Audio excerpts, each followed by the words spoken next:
This weekend has been a sentimental journey for me. During the Reagan presidency, I had the honor to serve as NBC's White House correspondent, covering the president as he traveled the world, advancing America's interests. The Soviet Union. Everywhere that you went in Europe, the foreign leaders opposed the Nicaraguan trade embargo, and we now hear that Costa Rica has opposed it.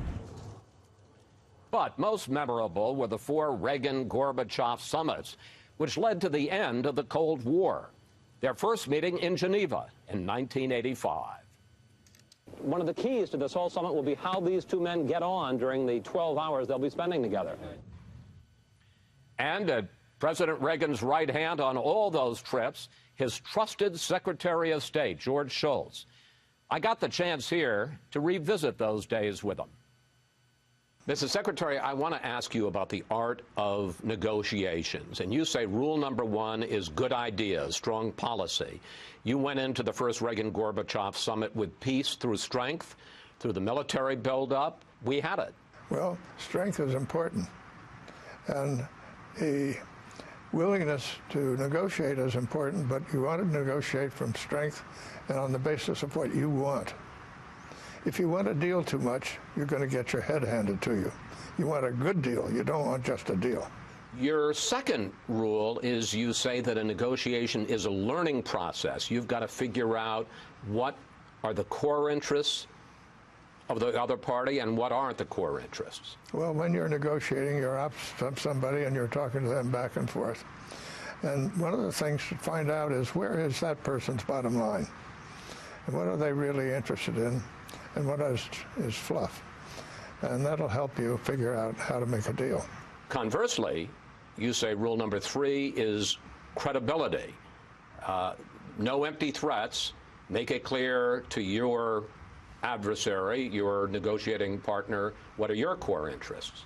Yes, well, I had that drummed into me when I was a boot at the Marine Corps at the start of World War II. Sergeant hands me my rifle. He says, take good care of this rifle. This is your best friend.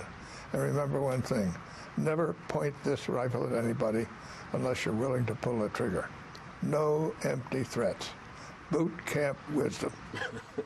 In actual negotiations, do you start big and then start giving things away, or do you start close to your bottom line? Well, we had, in the Reagan period, we had a bottom line. We had what we wanted, and we said what that was. And you don't want to sort of build in things that you're going to give away that you think are going to please the other guy. If you start thinking about his position, you're going to be negotiating with yourself. It's best to be for what you're for and hold on to that. When we started out in the intermediate range nuclear weapons negotiation, our object was to have 0. And people said, that's crazy. The Soviets have 1,500 deployed. We have none. What kind of a negotiation position is that? Well, we kept at it, and we kept at it, and what happened? They signed an agreement in the White House for 0 on both sides, so we got it. Once you say something is off limits, non-negotiable, in the case of President Reagan, anti-missile defense, SDI, you can't back down on that. No, well, he was all for the SDI. He felt it had great promise, and it did turn out to be a wonderful bargaining chip.